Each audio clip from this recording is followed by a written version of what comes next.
Oi pessoal, eu sou a Miriam do Cheirinho Bom de Livro e no vídeo de hoje eu vou conversar um pouco com vocês sobre o livro A Inquilina de White Hall, de Anne Brontë.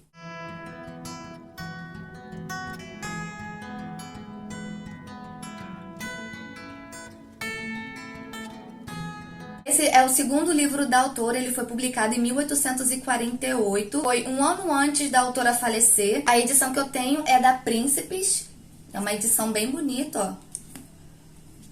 E ele tá dando um contraste danado com a minha câmera.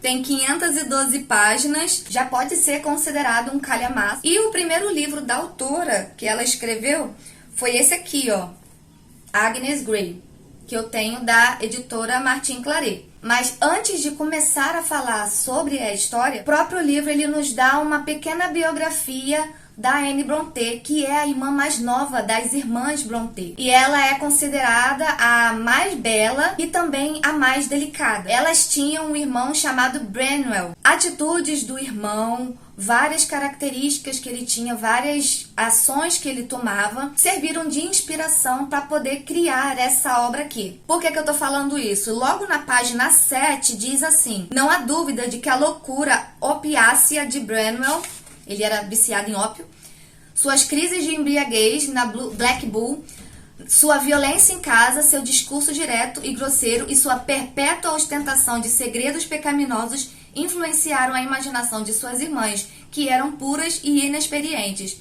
Muito de O Morro dos Ventos Uivantes e toda a obra de A Inquilina de White Hall trazem a marca de Branwell. Esse irmão marcou tanto, mas tanto a vida delas, posso dizer negativamente, que serviram até de inspiração para poder criar uns personagens que a gente considera odiosos nesses livros aqui. Ela publicou sob o pseudônimo de Actobel. As três irmãs, quando publicaram inicialmente os livros, foi sempre com um nome fictício masculino. Até mesmo porque as mulheres na época não eram bem vistas como escritoras. E tem um trecho no prefácio da autora que diz assim, lá na página 17. Não gostaria de dar a entender que os eventos ocorridos com um tratante infeliz e os poucos convívios torpes apresentados sejam uma prática comum na sociedade. Trata-se de um caso extremo. Creio que ninguém deixará de perceber, mas sei que tais índoles realmente existem.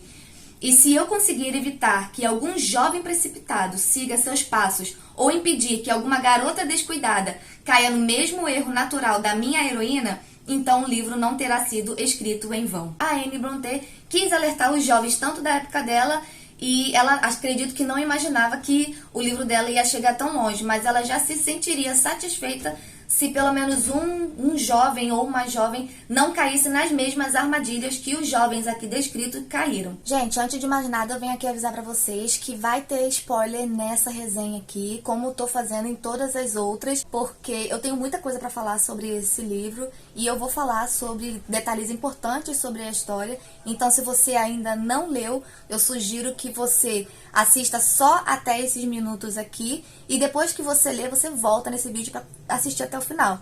Agora, se você não liga para spoiler ou se você já leu o livro, é só continuar nesse vídeo. O livro ele é narrado em primeira pessoa pelo jovem Gilbert, que é um fazendeiro ali de 24 anos que dedica a sua vida em levar o sustento para sua mãe e para os seus dois irmãos, o Fergus, o menino, e a sua irmã Rose. O próprio livro já começa falando de uma tal moradora misteriosa que chegou ali naquele condado, que é a nova inquilina da mansão White Hall. Eles acham curioso uma mulher sozinha ir morar naquela mansão e eles só descobrirem isso depois, tipo, de uma semana. Essa família do Gilbert e os demais vizinhos acharam maravilhoso ter uma novidade ali no condado, ali naquela vizinhança, e eles logo se prontificaram em conhecer a nova inquilina, que é a senhora Graham, uma jovem viúva, muito bonita e mãe de um menininho pequeno chamado Arthur. Naquela época, quando alguém visitava uma outra família ou uma outra pessoa,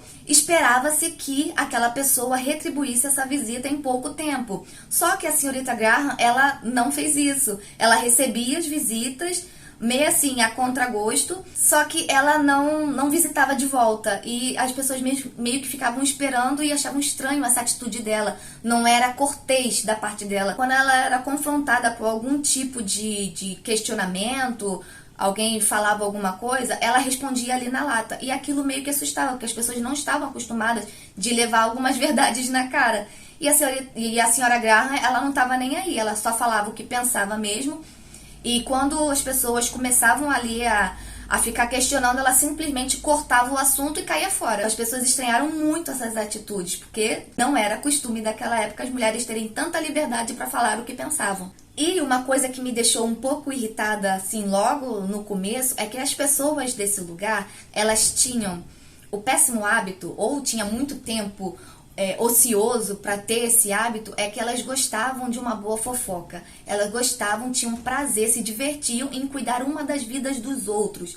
E a senhora Graham, ela não queria isso. Ela não queria que ficassem tomando conta da vida dele, porque ela sabia que as pessoas estavam lá, indo lá por pura curiosidade para poder colher alguma coisa da vida dela. E ela não estava nem um pouco disposta a compartilhar a vida dela com ninguém. E isso estimulou mais ainda a curiosidade daqueles vizinhos, ao ponto deles começarem a fazer suposições sobre a vida dela. Teve uma situação aí em que até a forma dela criar o filho, as pessoas começavam a dar palpite. Por exemplo, eles acharam um absurdo quando a senhora Graham falou que o filho dela era o tesouro da vida dela e que ela era a única amiga do menino. E aquelas pessoas falaram, em outras palavras, que ela estava educando mal o menino, que ela tinha que superar essa ternura absurda, esse excesso de cuidado que ela tinha, e ele ia acabar se tornando uma criança mimada, e que o menino tinha mesmo que sair da barra da saia da mãe, que ele tinha que aprender a ser homem, tinha que aprender a começar ali a experimentar algumas coisas que os homens experimentaram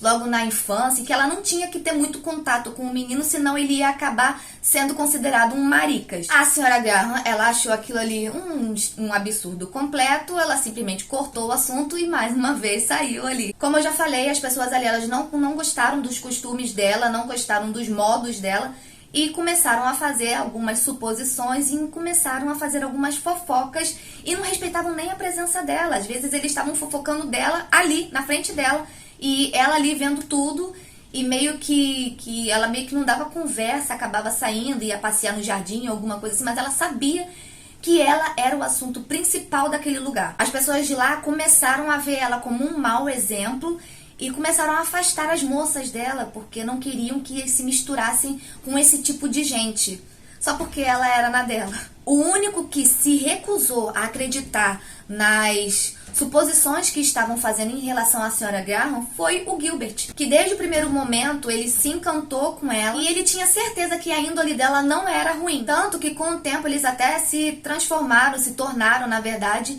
em amigos próximos. Ele começou a visitá-la, ficou amigo do pequeno Arthur. E eles ali começaram a criar uma afeição um pelo outro. Eles realmente ficaram amigos muito próximos, amigos muito íntimos.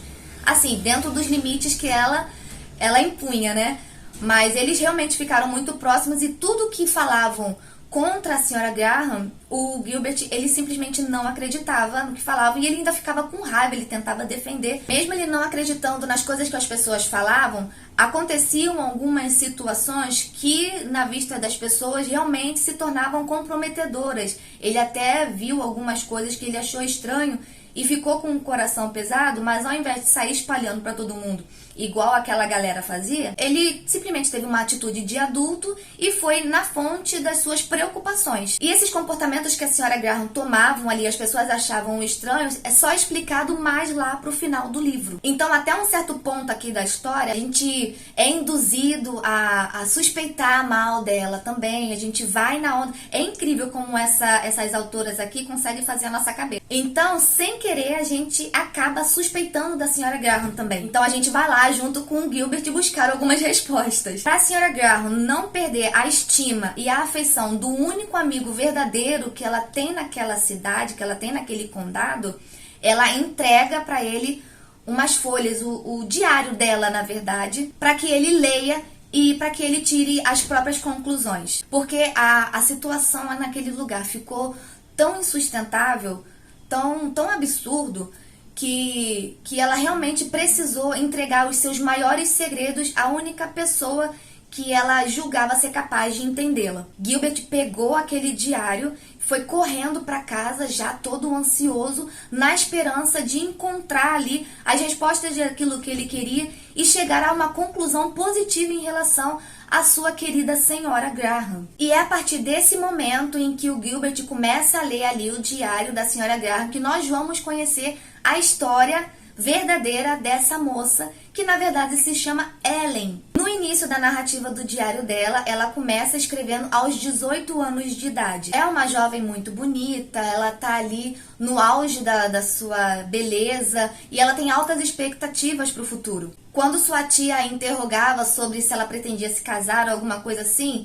ela disse que pensava sim em casar com bastante frequência, mas que ela achava improvável se casar até o final ali da temporada que ela estava vivendo ali, porque ela achava os rapazes muito deficientes de bom senso e princípios. Então a tia gostou da atitude dela, deu algumas instruções do que ela poderia esperar nessa vida, falou para ela tomar cuidado em quem ela poderia entregar o coração dela, mas ela falou assim: tia, pode ficar despreocupada, porque eu não vou cair em qualquer palavra fiada que vier. Só que ela era muito jovem, muito novinha, muito inexperiente, muito inocente. Quando ela botou os olhos no primeiro cara que ela achou assim muito bonito, o tal jovem que ela se encantou, que é o tal Arthur, deixa eu ver se eu consigo falar o nome desse indivíduo, Huntington. Ele a salvou de ter uma presença muito enfadonha, que era o Sr. Wilmot, um homem muito mais velho, a qual a tia queria muito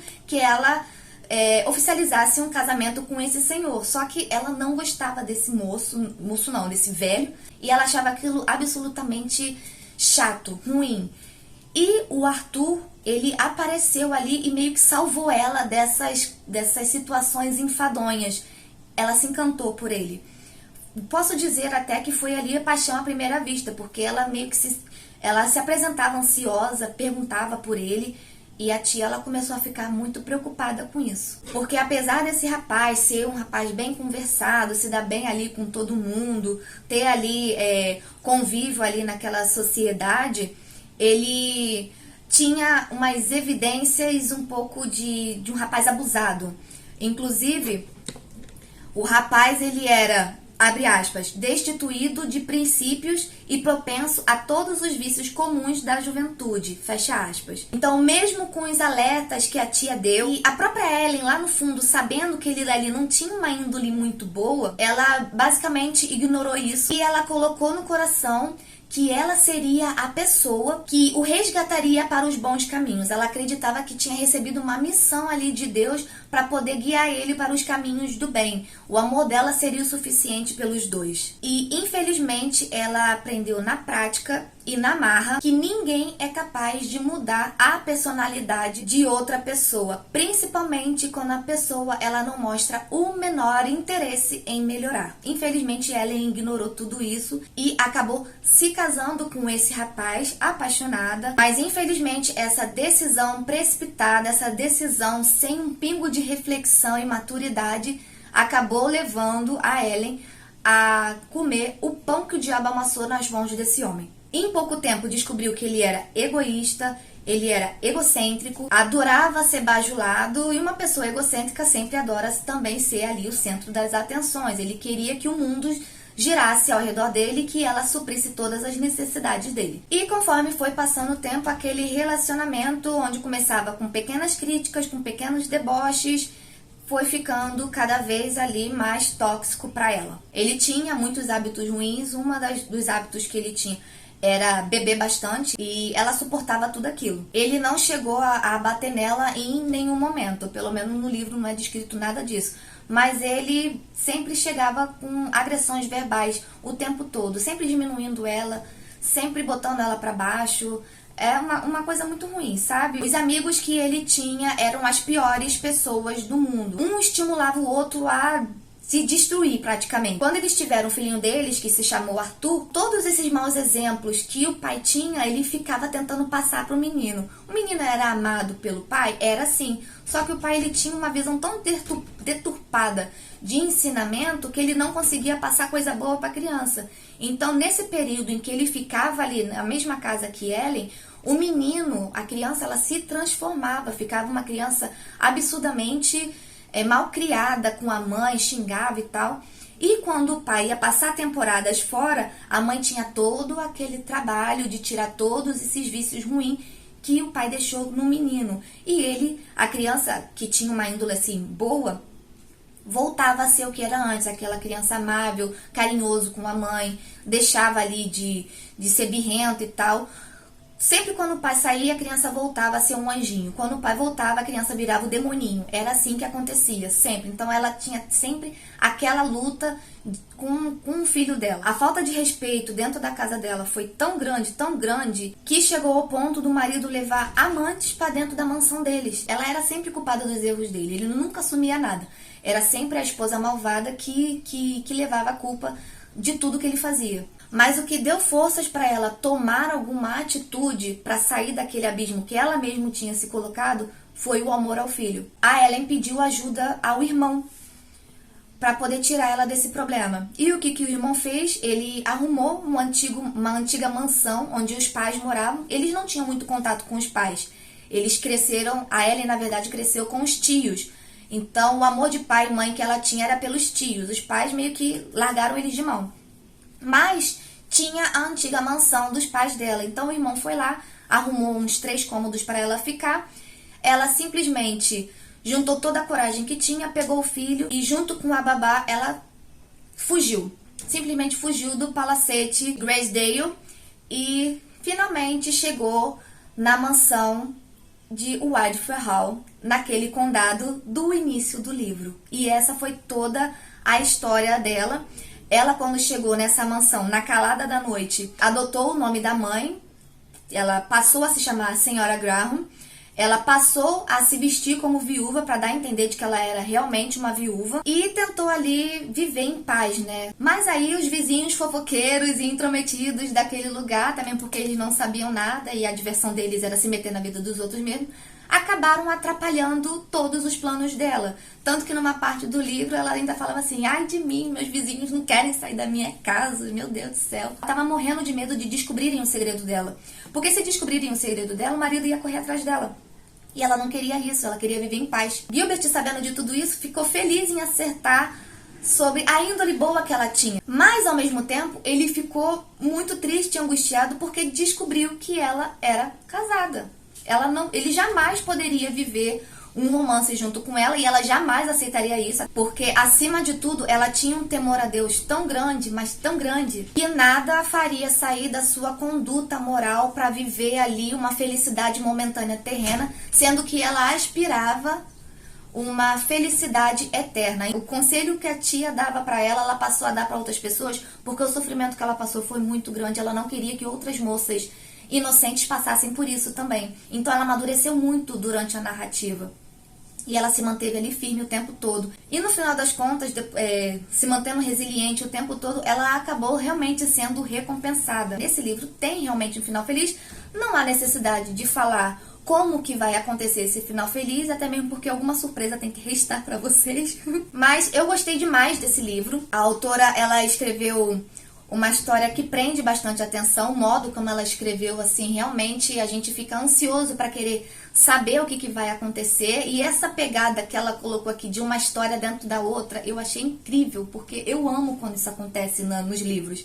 E ela usou isso de uma maneira muito legal. Meu histórico, assim, de leitora, acompanhando aí as rodinhas literárias, eu realmente não ouço muito falar desse livro, o que é uma pena, né? Porque é um livro muito, muito bom. Mais uma vez, as feministas cismam que esse livro é uma referência do movimento. Uma obra feminista, a Inquilina de Wildfire Hall e seu contexto histórico. Eles reservam um capítulo só para contar a história do feminismo, que eu achei, assim, nada a ver. Fora isso, o livro, ele é muito bom, ele é muito maravilhoso e eu aconselho, assim, de olhos fechados a vocês lerem, porque o livro, ele realmente vale muito a pena. Então é isso, gente, eu espero muito que vocês tenham gostado e que esse vídeo tenha agregado em algo na vida de vocês. Se vocês gostaram, não deixem de curtir esse vídeo para eu saber que vocês gostaram, né? Comenta aqui nos comentários o que vocês acharam. Se inscreva se ainda não é inscrito. Compartilha com os seus amigos. Ativa aí o sininho de notificação para vocês não perderem os próximos vídeos que eu postar nesse canal maravilhoso, tá bom? Um beijo e fiquem com Deus. Tchau!